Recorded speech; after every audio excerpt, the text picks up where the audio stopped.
നമസ്കാരം. പ്രവാസി മലയാളി പ്ലസിലേക്ക് പ്രിയ പ്രവാസികൾക്ക് സ്വാഗതം. നിരവധി വാർത്തകളുണ്ട്.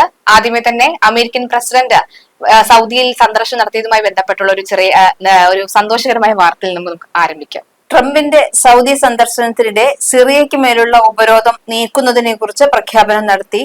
സൗദി കിരീടാവകാശി മുഹമ്മദ് ബിൻ സൽമാൻ നെഞ്ചിൽ കൈവച്ച് നടത്തിയ പ്രതികരണം ആണ് അപ്പോൾ ഏറ്റവും കൂടുതൽ ശ്രദ്ധ പിടിച്ചുപറ്റിയത്. മുഹമ്മദ് ബിൻ സൽമാൻ രാജകുമാരന്റെ നെഞ്ചിൽ കൈവച്ചുള്ള ഈ പ്രതികരണം സൗദിയിലും അറബ് സമൂഹ മാധ്യമങ്ങളിലും വൈറലായിരിക്കുകയാണ്. നിരവധി പേർ ചിത്രങ്ങളായും വീഡിയോയായും ഈ ആംഗ്യം പുനരാവിഷ്കരിക്കുകയും ചെയ്തു. MBSന്റെ വൈറൽ ആംഗ്യം ഉടൻ ഒരു ഇമോജിയായി മാറിയേക്കും എന്നാണ് പുറത്തുവരുന്ന വാർത്തകൾ. കൈ നെഞ്ചിൽ വെക്കുന്ന ഇമോജി ആവിഷ്കരിക്കാൻ Saudi software engineer Ali al Mutairi Unicode കൺസോർഷ്യത്തിന് നിർദ്ദേശം സമർപ്പിച്ചിട്ടുണ്ട്. ഇത് ലോകത്തിന്റെ ശ്രദ്ധ ആകർഷിച്ച ആത്മാർത്ഥമായ നിമിഷമായിരുന്നുവെന്നും ഇത് ഇമോജിയുടെ ഭാഷയിൽ അനശ്വരമാക്കപ്പെടേണ്ടതാണ് എന്ന് ഞാൻ കരുതിയെന്നും അൽ മുതൈരി പറയുന്നു. സൗദിയുടെയും ഗൾഫിന്റെയും നന്ദിയുടെയും ബഹുമാനത്തിന്റെയും മൂല്യങ്ങൾ പ്രതിഫലിപ്പിക്കുകയും ഈ മേഖലയുടെ വികസിത ഡിജിറ്റൽ ആവിഷ്കാരങ്ങൾക്ക് അനുയോജ്യമാകുകയും ചെയ്യുന്ന ഇമോജിയുടെ ഡിസൈൻ യൂണിക്കോഡ് കൺസോർഷ്യത്തിന് ഔദ്യോഗികമായി സമർപ്പിച്ചിട്ടുണ്ടെന്നുമാണ് അദ്ദേഹം പറഞ്ഞത്. Japanese kimono, Indian sari, Russian matryoshka doll തുടങ്ങിയ പല സംസ്കാരങ്ങളും ഇമോജികളിൽ ഇതിനകം തന്നെ വന്നിട്ടുണ്ട്. സൗദിയുടെയും ഗൾഫിന്റെയും സംസ്കാരങ്ങൾ ഈ ആഗോള ഭാഷയിൽ അംഗീകരിക്കപ്പെടേണ്ട സമയമാണ് ഇതെന്നാണ് അദ്ദേഹം പറയുന്നത്. നിർദ്ദേശം നിലവിൽ യൂണിക്കോഡിന്റെ പരിഗണനയിലാണ്. അൽ മുതൈരിയുടെ ഇമോജിയെ കുറിച്ചുള്ള ട്വീറ്റ് 24 മണിക്കൂറിനുള്ളിൽ 40 ലക്ഷത്തിലധികം ആളുകളാണ് കണ്ടിട്ടുള്ളത്. ശരിക്കും ആ ഒരു ചിത്രം കാണുമ്പോൾ നമുക്കും ഒരു കൗതുകം അദ്ദേഹത്തിന്റെ ആ ചിത്രം കാണുമ്പോൾ. തീർച്ചയായും സ്നേഹത്തിന്റെയും ബഹുമാനത്തിന്റെയും കൂടി ഒരു ഐക്കണായത് മാറട്ടെ നമുക്ക് ആശംസിക്കാം. എന്തായാലും UAE-യിലെ ഏറ്റവും പ്രസിദ്ധമായ ഒരു ഗോർ ഫഖാൻ ബീച്ചിലെ നിന്നൊരു വാർത്ത പുറത്തു വരുന്നു. ഈ ഗോർ ഫഖാൻ ബീച്ചിലെ നീന്തൽ താൽക്കാലികമായി നിർത്തിവെച്ചിരിക്കുന്നു എന്നുള്ളൊരു മുന്നറിയിപ്പാണ് വന്നിരിക്കുന്നത്. ഗോർ ഫഖാൻ മുനിസിപ്പാലിറ്റിയാണ് ഇതുമായി ബന്ധപ്പെട്ടുള്ള അറിയിപ്പ് നൽകിയിട്ടുള്ളത്. എണ്ണ ചോർച്ചയെ തുടർന്നാണ് ഇങ്ങനെയൊരു നിർദ്ദേശം പുറപ്പെടുവിച്ചിട്ടുള്ളത്. സന്ദർശകരുടെ സുരക്ഷയ്ക്കായി അൽ സുബാറ ബീച്ചിലെ നീന്തൽ താൽക്കാലികമായി നിർത്തിവെച്ചിട്ടുണ്ട്. എണ്ണ ചോർച്ചയുടെ പിന്നിലെ കാരണവും യഥാർത്ഥ സ്ഥലവും ഇതുവരെ കണ്ടെത്താൻ സാധിച്ചിട്ടില്ല. 2020-ലും ഗോർ ഫഖാനിലെ 2 ബീച്ചുകളിൽ എണ്ണ ചോർച്ച ഉണ്ടായിട്ടുണ്ട്. അന്നത് നിയന്ത്രിക്കാൻ സാധിച്ചിരുന്നു.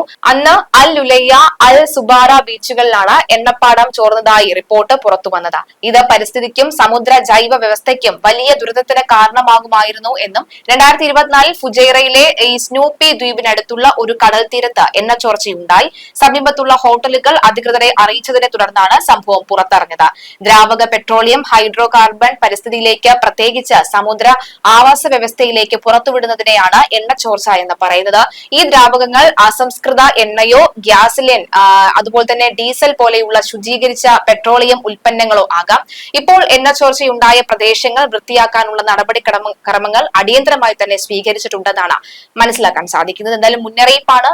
അവധി ദിവസങ്ങളുമായി ബന്ധപ്പെട്ടൊക്കെ തന്നെ അങ്ങോട്ടേക്ക് പോകാൻ നിൽക്കുന്നവരാണെങ്കിൽ ഒന്ന് ജാഗ്രത പാലിച്ചോളുക.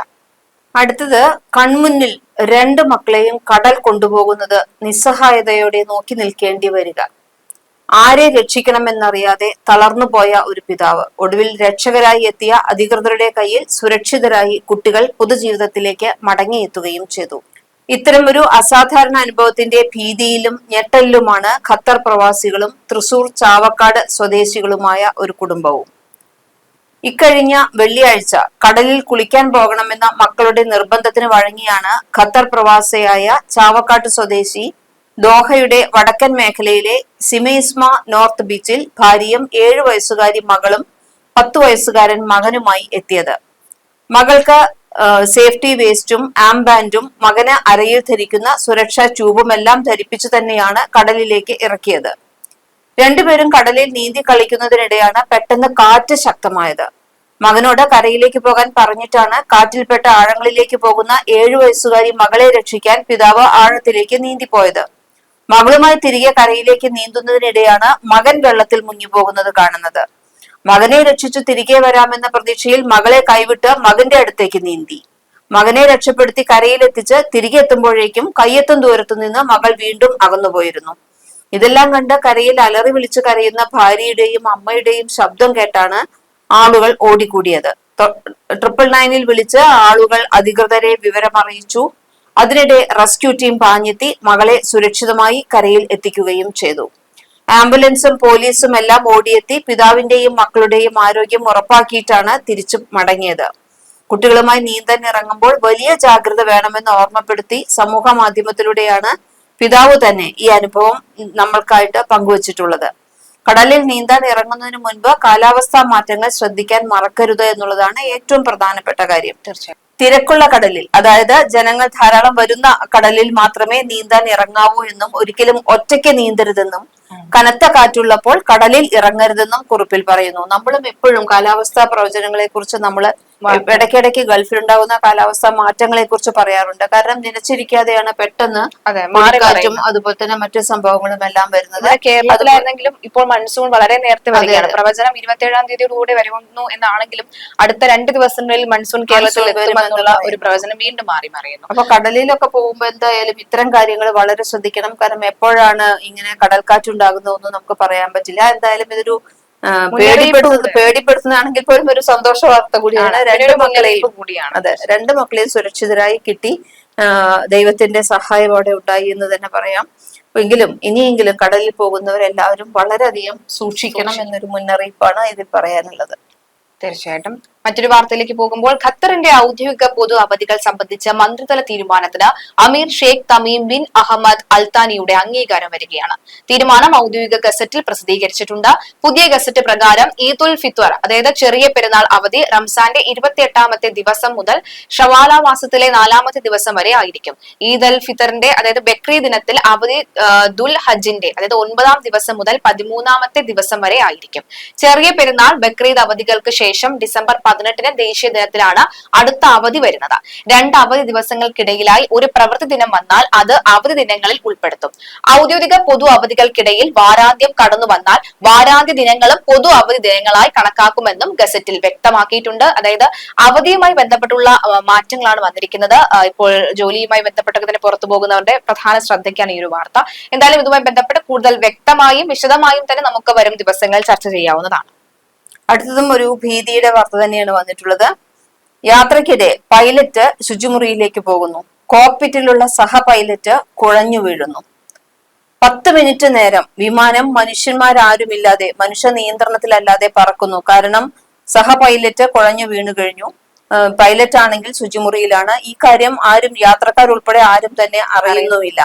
ഇത് ഏതെങ്കിലും സിനിമയിലെ രംഗമൊന്നും അല്ല കേട്ടോ പറഞ്ഞത്. കുറച്ചു ദിവസങ്ങൾക്ക് മുമ്പ് ഫെബ്രുവരിയിൽ നടന്നതാണ്. 199 യാത്രക്കാരും 6 ജീവനക്കാരുമായി ജർമ്മനിയിലെ ഫ്രാങ്ക്ഫർട്ടിൽ നിന്ന് സ്പെയിനിലെ സവിലിലേക്ക് പറക്കുകയായിരുന്നു ലുഫ്താൻസ വിമാനം. ഈ വിമാനത്തിലാണ് ഈ പ്രശ്നമുണ്ടായത്.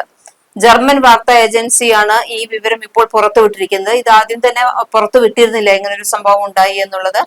ഇപ്പോഴാണ് അത് പുറത്തുവിടുന്നത്. അബോധാവസ്ഥയിലായ സഹ പൈലറ്റ് എന്തായാലും പരിഭ്രാന്തി ഉണ്ടായിരുന്നു. പക്ഷെ ആ സമയത്തും ഓട്ടോ സംവിധാനം പ്രവർത്തിപ്പിച്ചു എന്നാണ് പറയുന്നത്.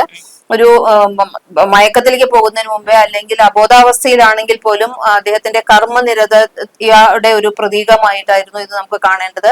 എന്തായാലും ഓട്ടോ മോഡിലേക്ക് വിമാനം മാറ്റി. അതുകൊണ്ട് തന്നെ ഓട്ടോ പൈലറ്റ് മോഡിലായിരുന്നതിനാൽ വിമാനം സുഗമമായി യാത്ര തുടരുകയായിരുന്നു. ശുചിമുറിയിൽ നിന്ന് തിരിച്ചെത്തിയ പൈലറ്റ് പതിവ് പോലെ കോക്പിറ്റിൽ പ്രവേശിക്കാൻ ശ്രമിച്ചുവെങ്കിലും സഹ പൈലറ്റിന്റെ അനുമതി കിട്ടുന്നില്ല. തുടർന്ന് പൈലറ്റ് വാതിൽ തുറക്കാനുള്ള എമർജൻസി കോഡ് ടൈപ്പ് ചെയ്യുമ്പോഴേക്കും സഹ പൈലറ്റ് എങ്ങനെയോ അത് തുറന്നു കൊടുത്തു. അപ്പോൾ അബോധാവസ്ഥയിൽ പോകുന്നതിന് തൊട്ട് മുൻപുള്ള എന്തായാലും മരണത്തിനും ജീവിതത്തിനും ഇടയിൽ ഒട്ടും അസുഖം വയ്യാതെ കടന്ന് കുഴഞ്ഞു വീണു എങ്കിൽ തന്നെയും ബോധം ഉണ്ടായിരുന്നുകൊണ്ട് മാത്രം എങ്ങനെയോ സഹ പൈലറ്റ് വാതിൽ തുറന്നു കൊടുത്തു. ഉടനെ തന്നെ പൈലറ്റ് നിയന്ത്രണം ഏറ്റെടുത്തു. വിമാനം മഡ്രിഡിൽ അടിയന്തരമായി ഇറക്കി. സഹ പൈലറ്റിനെ ആശുപത്രിയിലാക്കി. ഇപ്പൊ സഹ പൈലറ്റ് ഇങ്ങനെ ബോധമില്ലായ്മയിലേക്ക് അല്ലെങ്കിൽ ഇങ്ങനെ കുഴഞ്ഞു വീഴുന്നതിന് തൊട്ട് മുൻപ് അദ്ദേഹത്തിന്റെ ശബ്ദമെല്ലാം തന്നെ കോക്പിറ്റിൽ റെക്കോർഡ് ചെയ്യപ്പെട്ടിട്ടുണ്ട് എന്ന് പറയുന്നുണ്ട്. അപ്പോൾ അതൊന്നാണ് മനസ്സിലാകുന്നത് ഇയാൾക്ക് എന്തോ അപകടം പറ്റിയെന്ന്. പക്ഷെ പൈലറ്റിനെ അറിയിക്കാൻ ആർക്കും നിർവാഹമില്ല. കാരണം ശുചിമുറിയിലാണ്, അവിടുന്ന് കിട്ടുന്നില്ല. തിരിച്ചു വന്നപ്പോഴാണ് ഈ അപകടത്തിനെ കുറിച്ച് മനസ്സിലാകുന്നതും അതിനുശേഷമാണ് യാത്രക്കാരുൾപ്പെടെ ഈ വിവരം അറിയുന്നതും. ഒരു 10 മിനിറ്റ് നേരം ഓട്ടോ മോഡിലാണ് വിമാനം പറന്നത്. അതായത് ആളില്ല വിമാനം, പൈലറ്റ് ഇല്ലാതെയാണ് 10 മിനിറ്റ് വിമാനം പറന്നുപോയത്. അതൊരു വലിയ സംഭവം തന്നെയാണ്. പക്ഷെ ആർക്കും പരിക്കൊന്നും പറ്റാതെ അങ്ങനെ കുഴഞ്ഞു ഒരു വീണെങ്കിൽ ശുഭാന്ത്യത്തിൽ തന്നെ എത്തി. കുഴഞ്ഞു വീണെങ്കിൽ പോലും അദ്ദേഹത്തിന് പൈലറ്റിന്റെ സഹ മനോധൈര്യമാണ് ഇത്രയും ജനങ്ങളെ രക്ഷിക്കാൻ സാധിച്ചു. മാത്രമല്ല പൈലറ്റിനും മറ്റ് ആരോഗ്യ പ്രശ്നങ്ങളൊന്നും തന്നെ ഉണ്ടായില്ല. അദ്ദേഹത്തെ ആശുപത്രിയിൽ പ്രവേശന ശേഷം തിരികെ അദ്ദേഹത്തിന്റെ വീട്ടിലേക്ക് സുരക്ഷിതമായി തന്നെ എത്തിയെന്നാണ് അറിയാൻ സാധിക്കുന്നത്. എന്തായാലും വലിയ വാർത്തകളുള്ള ഒരു ദിവസം തന്നെയാണ്. പക്ഷെ എന്തോ നമ്മുടെ ഭാഗ്യത്തിന് ഇന്ന് പ്രവാസികളുടെ ദുഃഖ വാർത്തകളൊന്നും തന്നെ വന്നിട്ടില്ല. അതേതായാലും സന്തോഷകരം തന്നെയാണ്. എന്തായാലും അറിയേണ്ട ചില മുന്നറിയിപ്പുകളുമായി ബന്ധപ്പെട്ട് കാലാവസ്ഥാ വ്യതിയാനവുമായി ബന്ധപ്പെട്ടുള്ള മാറ്റങ്ങൾ തന്നെയാണ് ഏറ്റവും പ്രധാനപ്പെട്ടത്.